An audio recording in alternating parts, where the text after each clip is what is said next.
Nah, teman-teman ya, jumpa lagi ya. Temanya mengatasi murai batu ngukluk ya saat di lomba. Ini saat di lomba ya, teman-teman. Bukan saat di rumah karena untuk penerapannya mungkin ada yang sama tapi kebanyakan tentu berbeda karena orientasi yang kita bahas kali ini adalah murai batu lapangan. Tentu murai batu lapangan ini tidak terjadi pada murai batu rumahan. Kalau untuk murai batu rumahan itu untuk penerapannya pun berbeda. Murai batu ngukluk saat di lomba. Nah, ini bagaimana cara mengatasinya. Saat kita terlalu over melombakan murai batu, biasanya kinerjanya akan berkurang, teman-teman. Murai batu yang dilombakan dengan durasi padat, dengan durasi jarang, ya, itu pasti hasilnya berbeda. Untuk soal tekanan, ya, mengintimidasi lawan, membongkar materi, pasti yang jarang dilomba lebih menang. Mayoritas, meskipun tidak semua ya. Mayoritas pada umumnya murai batu yang durasinya lebih sedikit, dalam artian ya tidak terus-terusan di jor lomba, ini biasanya lebih nekan. Jadi solusinya untuk mengatasi murai batu yang masih ngukluk, bila mana murai batu teman-teman dalam keadaan yang sama, dalam arti over lomba tadi, durasinya terlalu pendek, mungkin teman-teman perlu mencoba untuk lebih diistirahatkan, dalam artian jangan terlalu sering melombakan murai batu. Itu satu ya, di durasi. Apakah teman-teman mengalami hal yang sama? Meskipun perlu dicatat ya, tidak semua murai batu demikian, tapi mayoritasnya demikian. Lanjut kedua. Tahap 2 adalah ketika di rumah, ya, ketika tidak kita lombakan, ketika masa-masa murai batu harusnya istirahat, tapi teman-teman murai batunya malah bekerja saat di rumah. Contoh, di rumah ada burung lain yang bisa menyebabkan saat settingannya sudah tinggi, contoh H-3, H-2 nya itu sudah mulai dinaikkan EF-nya, ada murai batu lain yang bisa memantik atau memicu amarah emosinya si burung murai batu lomba tadi. Akhirnya murai batunya sebelum dilombakan dia sudah kuar-kuar. Ini bisa juga berdampak buruk pada kelangsungan saat lomba nanti. Ini juga perlu diteliti lagi.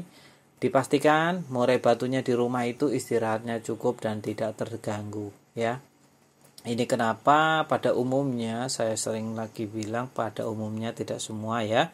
Pada umumnya kenapa murai batu di rumah tidak boleh gacor? Salah satunya ini, nanti kerjanya saat di lomba akan berkurang dan hanya ngukluk. Itu yang kedua ya. Kita lanjut yang ketiga. Yang ketiga, terkadang murai batu kita ngukluk itu teman-teman ya, karena salah settingan. Ya, salah settingan. Salah settingannya seperti apa? Murai batunya kekurangan tenaga, ya, kekurangan tenaga atau setutannya terlalu mepet dengan masa jam lombanya. Jadi coba teman-teman pelajari, yaitu yang ketiga, apakah ada tambahan EF yang terlalu mepet ataukah kurang nutrisi. Kurang nutrisi ini mungkin untuk rawatan hariannya ada pola perubahan. Contohnya murai batu seharusnya dikeluarkan, terus seharusnya dijemur, tapi hari itu waktu menjelang lomba teman-teman tidak melakukannya. Kalau ada perubahan, biasanya juga akan mempengaruhi performa dari murai batunya itu sendiri. Itu yang ketiga. Yang keempat teman-teman ya, yang keempat itu karena kelasnya beda. Contoh, murai batu teman-teman ini ngukluk ya, tidak membongkar materi itu mungkin karena kelasnya itu bukan di kelas yang sebagaimana mestinya. Contoh, ada murai batu ya, tidak semuanya tapi ya, ada murai batu kalau dilombakan di kelas biasa itu hanya ngukluk, kerja semaunya, nggak mau neken. Tapi begitu dinaikkan ke level event, malah dia akan kerja maksimal, bongkar-bongkar materi, mengintimidasi lawan, memiliki daerah teritorial atau penguasa wilayah. Jadi untuk murai batu teman-teman coba digali, dilihat satu-satu, mulai tadi dari durasi, terus istirahat, terus pengondisian nutrisi EF-nya, ditambah lagi yang terakhir adalah kondisi saat di lomba atau situasi kondisinya lah bagaimana, apakah sudah sering dicoba di kelas bawah. Kalau masih penasaran, coba dinaikkan levelnya. Contoh biasanya di lat berat atau lat press, teman-teman bisa memulainya ke event. Karena kalau di level event biasanya murai batu yang bagus-bagus itu sudah mulai diturunkan oleh para bos-bos atau juragan pemiliknya. Jadi level dan auranya berbeda. Tidak jarang murai batu banyak yang bisa bermain hanya di sekilas lat ber mentok lat press, tapi tidak jarang juga yang dia tidak mau bermain di kelas bawah, kelas lat ber lat press dia nggak akan jalan, dia hanya jalan ketika levelnya event. Seringkali kita memelihara dua burung murai batu teman-teman, yang satu sudah kalah tentunya, mulai dari segi perawatan ataupun segi volume, segi gacornya saat di rumah. Itu terkadang kalau kita perlihatkan dengan murai batu yang biasa-biasa saja, dia tidak akan ada respon. Tapi begitu ketika melihat burung murai batu yang faktornya tinggi, dia baru ada respon. Nah, ini salah satu ciri-ciri murai batu yang minta naik level saat di lomba.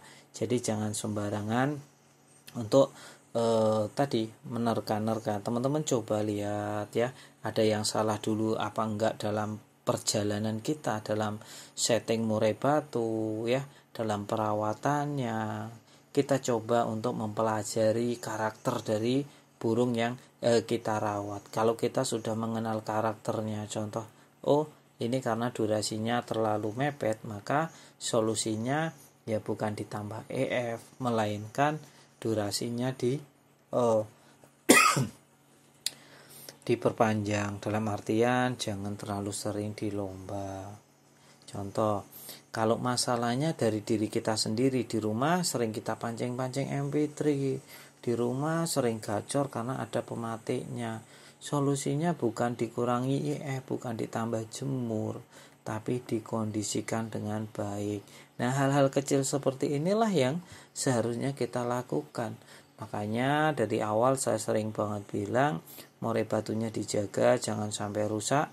Kalau sudah rusak repot ya. Murai batu gacor itu juga banyak yang rusak. Jadi kalau kita menilai murai batu seperti apa yang tidak rusak dan murai batu seperti apa yang rusak, murai batu yang masih bagus adalah jujur.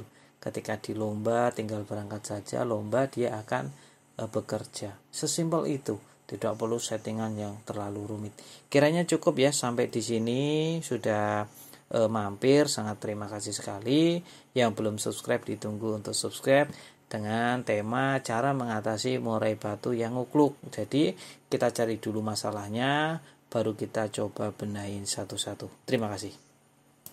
Perlu dicatat teman-teman sebelum kita mengakhiri video ini, bahwa video ini sebenarnya ditujukan untuk mereka agar lebih waspada untuk menjaga murai batunya. Tapi kembali lagi ke teman-teman semuanya, mau dijalankan silakan, enggak juga enggak apa-apa. Yang jelas saya cuma berpesan murai batunya dijaga baik-baik, jangan sampai rusak ya. Dan perlu dicatat juga, setiap murai memang memiliki karakter yang berbeda-beda.